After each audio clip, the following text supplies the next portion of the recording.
So welcome, Bob Burg. How you doing? I'm doing great, Ryan. How about you? I'm doing great. So I just wanted to dive right into it and just start with what exactly is a Go Giver and what compelled you to go ahead and actually write this book. Well, a go-giver is simply someone who understands that shifting their focus, and this is really where it all begins, shifting their focus from getting to giving. And when we say giving in this context, we simply mean constantly and consistently providing immense value to others. Understanding that doing so is not only a more pleasant way of conducting business, it's the most financially profitable way as well, and not for some kind of way out there woo woo type of magical mystical reasons. It actually makes very logical, very rational sense, because when you're that person who can take your focus off of yourself and place it on helping others, on discovering what they want, what they need, what they desire, when you can focus on helping them overcome their problems and challenges, when you can focus on helping them get closer to happiness, if you will, uh, people feel good about you. People want to get to know you. They like you. They trust you. They want to be in relationship with you. They want to do business with you. They want to tell others about you. Absolutely. Yeah, definitely. And so, what is it that compelled you? You know what? I need to go ahead and write a book about giving and about pretty much being selfless. And as we'll get into it, the five laws of stratospheric success. So there are a couple of questions there, and they're all good ones. And what the inspiration was that years and years ago, I had a book called Endless Referrals, which Mhm. was was kind of one of the first popular books on networking. This is back in the '90s, before there were hundreds of books written on networking, and there's a lot of great books written on networking, but this is just back in the day when there were just a few out there, Okay. and it was really a book on how uh, entrepreneurs and salespeople who knew they had a great product or service, they knew it brought lots of value to others, but they may not have felt comfortable going out into their communities and developing the kinds of relationships with people that cause people to want to do business with them and refer them to others. This was really a step-by-step how-to guide, how to build those kinds of relationships. It was based on a premise that all things being equal, people will do business with and refer business to those people they know, like, and trust. And so I wanted to, let's put it this way. I'd always read business parables and always enjoyed them, Mm. because parables, which are works of fiction based on truths and universal Mhm. principles and laws, there's stories, and I think Yeah, stories connect with people on a deeper absolutely. level, on more of a heart level than a how-to book. Both are important, but I kind of thought, wouldn't it be great if we could take that know, like, and trust message and really put that into a parable? Hmm. And so I, kind of asked myself the question, so what is it about these people who are able to very quickly and sustainably build these know, like, and trust relationships? And the essence, their basic essence is that they're givers. They're always looking for ways to give value to others, to make their win about the other person's win. And as Hmm. they do that, they build up a terrific business, very profitable business themselves. So coming up with the name The Go Giver, which was the first step, that was fairly easy, kind of. The best thing I did for the book, though, was asking my friend John David Mann, who was the editor in chief of a magazine I used to write for, who within his at that time a small niche. Now he's got a huge niche. He's got so many different books with different people on the various New York Times bestsellers lists and other. But back then, very few people knew how much of a genius he was as a writer. Mm. Fortunately, I was one of them who did. So Yes. I asked John if he would be, yeah. So I asked John if he would co-author it with me and really be the lead writer and storyteller. Okay. And fortunately, he said yes. And so we put the book together in a few months, and Wow. yeah, but it took a year and about 25 rejections from New York publishing houses before we Mm. finally found the right publisher, which was Portfolio, a business book division of Penguin Random House, and they've been great. We've just enjoyed working with them tremendously. So things typically happen as they do. But that was, that was generally the inspiration and how it happened. When you said, when you say it's about being selfless, I don't really see it as being selfless, because I don't think it's a matter of, we're either selfless, which is just giving ourselves away, right? Or Mm-hmm. financially successful. It's both. You Okay. know, Yeah. I think what it really is it comes down to where your focus is. Mm. If your Yeah. focus is on bringing value to others, if your focus is on making other people's lives better, if your focus is on adding value to the lives of other people, Mm-hmm. okay, again, you're creating that benevolent context for success where people are going to want to do business with you, Yeah. and that's something that's going to come back to you as well. Now, I believe that you give that value to others without an attachment Yeah. of having to get back. But I also don't think it's selfish in terms of, no, I want to, Mm-hmm. I don't want to be prosperous. I'm just selfless, right? Yeah, yeah, yeah. I never It's like really, kind you. of saw it as that. So would you say it's more of like just like a having good intentions from the Yeah, get-go? Yeah. perfect. I Okay. think that's a Okay. wonderful, wonderful way to put it. Yeah, I Okay. think it's having great intention to bring value to the world around us. Yeah, I love Yeah. that. Absolutely. You could have Cool. written a Thank you. book. Thank you.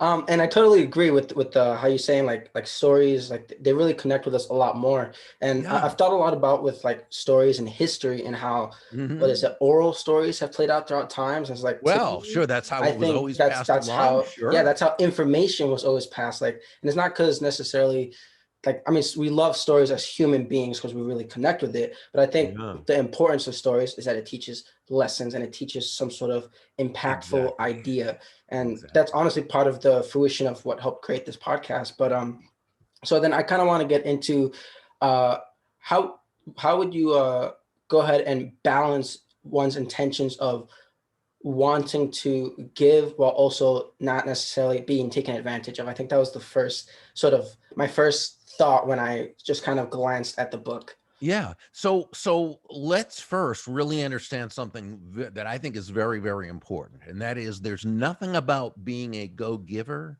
that's congruent with being taken advantage of, Mhm. or anybody's doormat, or Yes. a martyr, or self-sacrificial in any way. It's Mhm. simply understanding that to the degree you focus on bringing value to others, that's the degree that you will also prosper. Now, let's again look at it very rationally. When I speak to salespeople, I'll often say to Mhm. them, nobody's going to buy from you because you have a quota to meet, right? They're not going to buy Mhm. from you because you need the money. They're not even going to buy from you because you're a nice person. So why is someone going to buy from you? Because they believe that they will be better off by doing so than by not doing so. Okay. So being a Mhm. go-getter for someone means it's understanding that, okay, that in a free market-based economy, meaning no one's forced to buy from you, the only way people will do business with you is if you focus on giving them a lot of value to make it worth their while. But there's nothing Yeah. about that that says you should be taken advantage of. Okay. Uh, Now, if somebody finds themselves constantly being taken advantage of, and I don't mean once or twice, which is going to happen in our lives. I mean, unless you don't talk to anybody Yeah. ever, right? Yeah. So, Pretty but much. I'm talking about a pattern. If somebody experiences a pattern of always being taken advantage of, it's not because you're a giver or because you're a nice person. It's because you're doing things in a certain way that creates the environment for you to be taken advantage of. So the person who Mm. finds that happening to them needs to ask themselves, why?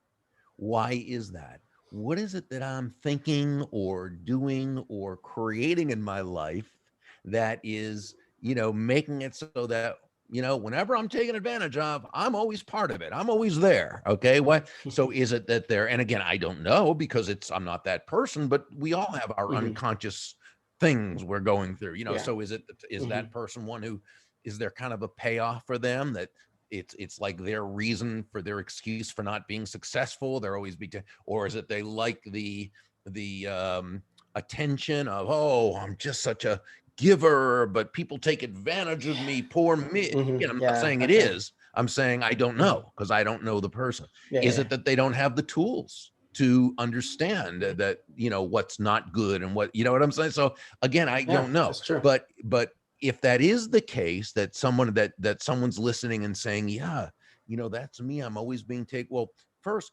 congratulations on being conscious of it.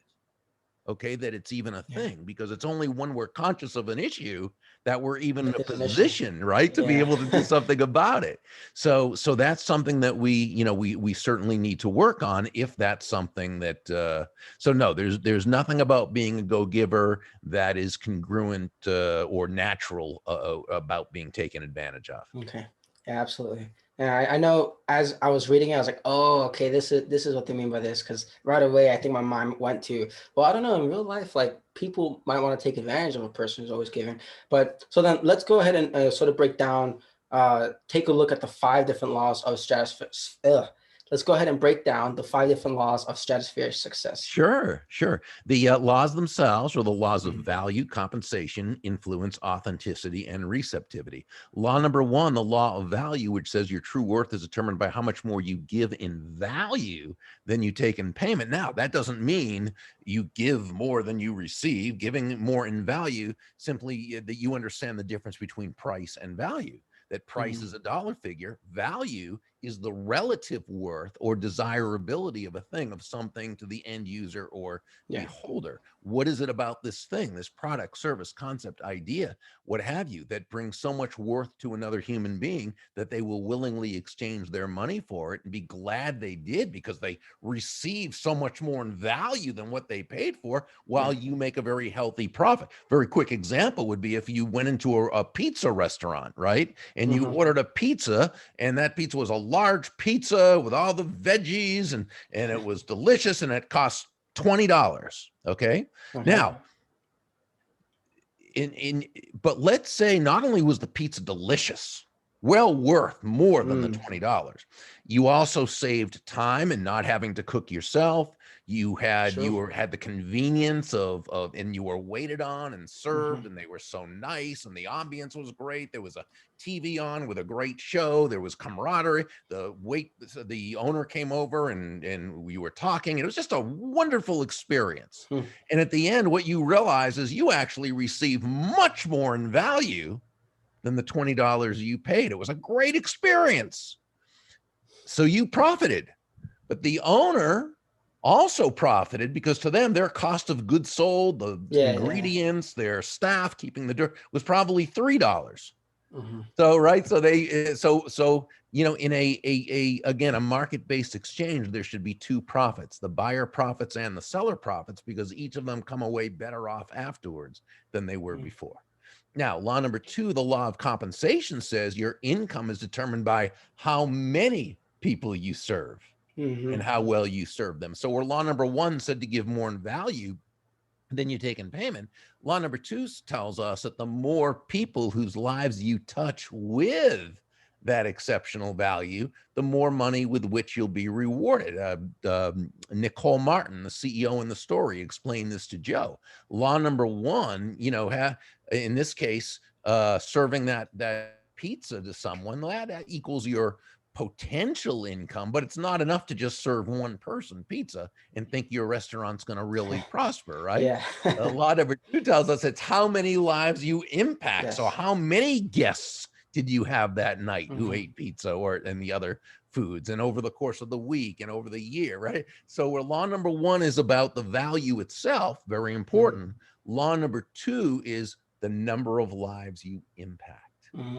I Okay. see. Okay. Law number three is the law of influence. This says your influence is determined by how abundantly you place other people's interests first. Again, not in a way that you're sacrificing yourself, but in Hmm. a way that you understand, as you and I were talking about earlier, and as Joe, excuse me, the protege, learned from several of the mentors, the golden rule of business says, all things being equal, people will do business with and refer business to those people they know, like, and trust. Well, Ryan, here's the thing, and you know this, and I know this, and so does everyone listening.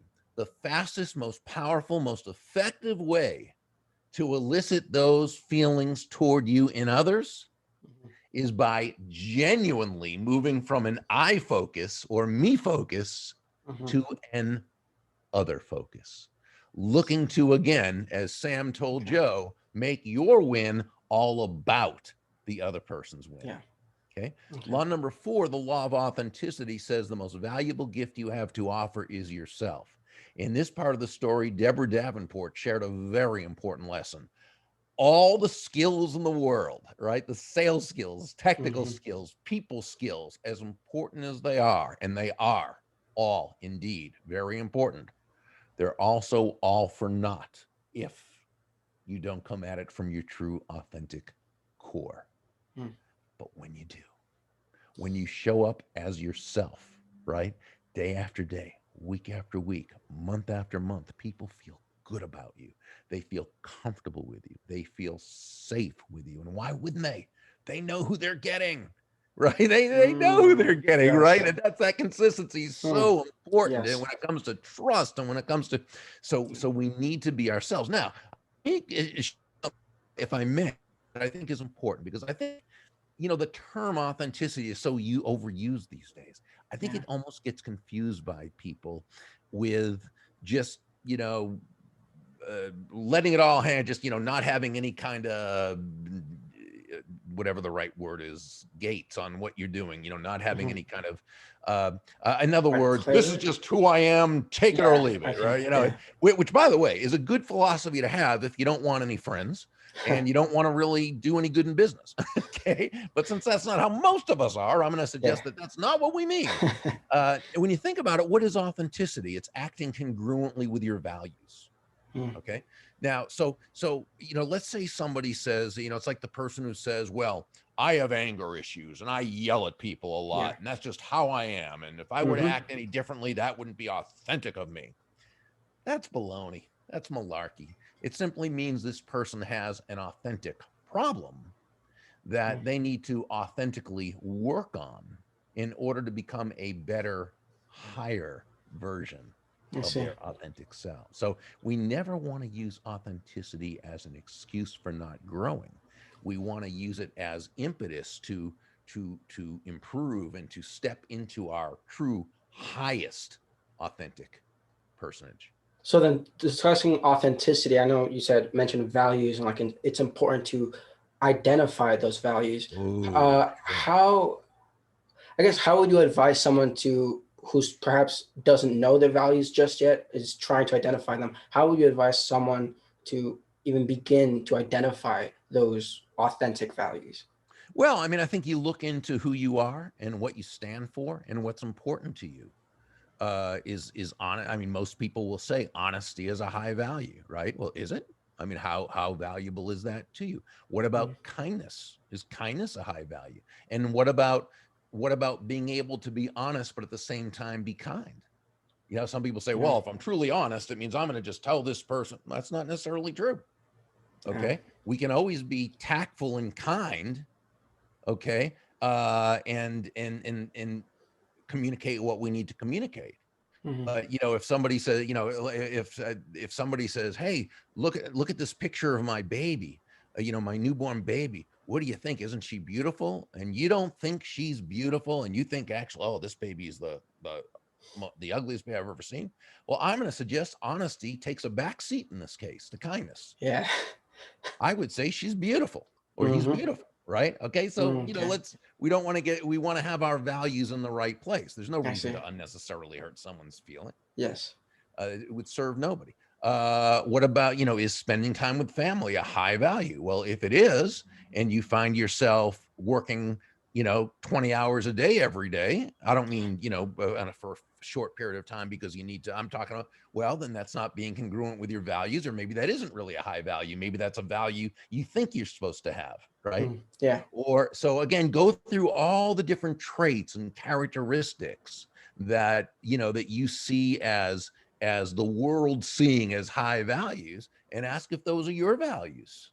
Okay. You know what I'm saying? So Yeah. so I think it's something that we kind of know, but at the same time, it's great to write down because just like a constitution, a country's constitution, it's sort of that premise, that Yeah. foundation from which laws are made. And Mhm. so if you're uh, high value, if you hold honesty as a high value and something comes up where you could lie to somebody in order to make a sale, okay, you're going to say, no, I'm not going to do that, Mm, because honesty is a very, very high value. And if I was to fib or lie or whatever to make this sale, I could not be happy. You know, see. happiness, I define happiness as an ongoing and genuine feeling of joy and peace of mind, the result of living congruently with one's values. So if we're not living congruently with our values and acting authentically from that basis, we Hmm. really can't be happy. I see. So again, it's a personal thing, but Yeah. I like what you say. It's something that needs to be figured out, and it's something that we need to be able Yeah. to measure our actions with. Mm, okay. And then the fifth law is the law of receptivity. And this one just says the key to effective giving is to stay open to receiving. Really, this means that it's recognizing that, yeah, you breathe out, but you've also got to breathe in, right? You breathe out carbon dioxide, breathe in oxygen, breathe out, which is giving, breathe in, which is receiving. I love that. And despite the messages that we get from the world around us, that these horrible messages about prosperity, these very much anti-prosperity, anti-money, anti-business kind of messages, Hmm. what we've got to realize is that giving and receiving are not opposite concepts. Giving Mm, and receiving are simply two sides of the very same coin, and they work in tandem. Now we know that the giving comes first. Those are the laws of life. You harvest, you plant before you harvest, you sow before you reap, you give before you receive. But then you've got to be able to allow yourself to receive. This is why John David Mann and I say that money is simply an echo of value, right? yeah. Which means the value must be your focus. The value comes first. Hmm. The money you receive is a natural result of the value you've provided, and you've got to allow yourself to receive in gratitude. Mm, okay. Thank you for for breaking that down. So I also wanted to go ahead and ask you. So talking about impact and value, I know a lot of our audience reads a lot of books and they're into. I mean, our mission is to really educate and to also connect. What books would you say have had the deepest impact on your life personally? I read so many books. That different ones have impacted me in different ways. So it's hard to go with one book. I mean, I think Hmm. How to Win Friends and Influence People by Dale Carnegie is one of the most important books ever written. Think and Grow Mm, Rich by Napoleon Hill. yeah. Books by Peace, Power, and Plenty by Orison Swett Marden, written in Mm, 1909. One okay. of the best books I've ever read. The Mm, Science of Getting Rich by Wallace D. Wattles, written in 1910. Books mm, like Thinking Fast and Slow by Daniel Kahneman, written about 10 years ago. One of the yes. greatest books ever on human nature and understanding, how people make decisions. Mm, Robert Cialdini's book Influence, Science and Practice, which he just, by the way, updated and added a seventh mm, uh, aspect. and oh, and so I see you've got some great books behind you. Robert Greene's books are fantastic, and I see some of the others that you have. I mean, these are all, they all add to our lives. You've got Tony Robbins up there, you've got John C. Tim Maxwell. Ferriss's, you've got John Maxwell, you've got some wonderful, wonderful books up there, and they Thank you. all in different ways, Yeah. add immense value to our lives. Thank you. And also wanted to ask, what are you currently learning now? Let's see. What am I currently learning now? I'm looking for. I just actually moved my books into the other room because I'm Hmm. about to leave, and I'm going to take the books with me to read. Hmm. Um, one of them is a book about understanding truths, and being able to go past arguments and being able to figure out, what are the truths of these, how to understand them. Hmm. I'm always looking to understand human nature Mm. more and more. I Okay. believe that's the most important thing we can do, because we're always dealing with other people. Yes. And so it's so vitally important that we understand why people do as they do and say as they say and think as they Hmm. think. Another Okay. great book it was written in the 1960s, but it wasn't published until after he passed about 12 or 13 years ago. It was written by a guy named Harry Brown, Browne, and the book is called The Secret to Selling Anything. And it's really it's a sales book, but really it's a book on understanding human nature, and Okay. it's understanding what motivates people to take action. And it's just a beautifully written book where he honors and understands human nature and shows us how to tap into that in able order to help others. By the way, the secret, the secret to selling anything, the secret is find out what the other person wants and help them get it. So it's it's an absolutely brilliant book. So I mean, there's that that's what I'm always I'm typically reading 4 or 5 books at a time, but there's Okay. always one that's helping me understand humanity and in human Okay. nature. All right. Brilliant. Thank you. And then also always like to ask, how can I add value to you? Just by doing what you're doing and continuing to learn and to teach and to expose people to good information. And I think that's really something we can all do. We can all ask ourselves how we can add value to the world. Hmm. And I think as we do that, we add value to ourselves as well. We John David Mann in our book, the final book in the Go Giver series, the Go Giver Influence, we say ultimately the purpose of business is to nudge the world forward, Mm. which is what it does when you come up with something that helps other people. So and again, there's nothing self-sacrificial about it. There's nothing, it helps everybody. When we focus on bringing value to the world, Hmm. it builds a bigger pie. It Yeah. raises all ships. We all benefit.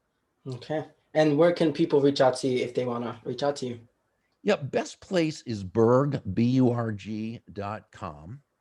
and they can scroll down, see all the different resources, including where they can read, a free chapter of the books. They can also look for our Go Giver Success Alliance membership Mm. community, which is an amazing group of very, very successful people. We get together and we learn, we discuss, we collaborate, we strategize, and we build relationships with each other. So when they scroll down the page, they'll see a graphic of what looks like Rachel's famous coffee shop, which if you've read the book, you know what we're referring to, and they can click on there and get the information.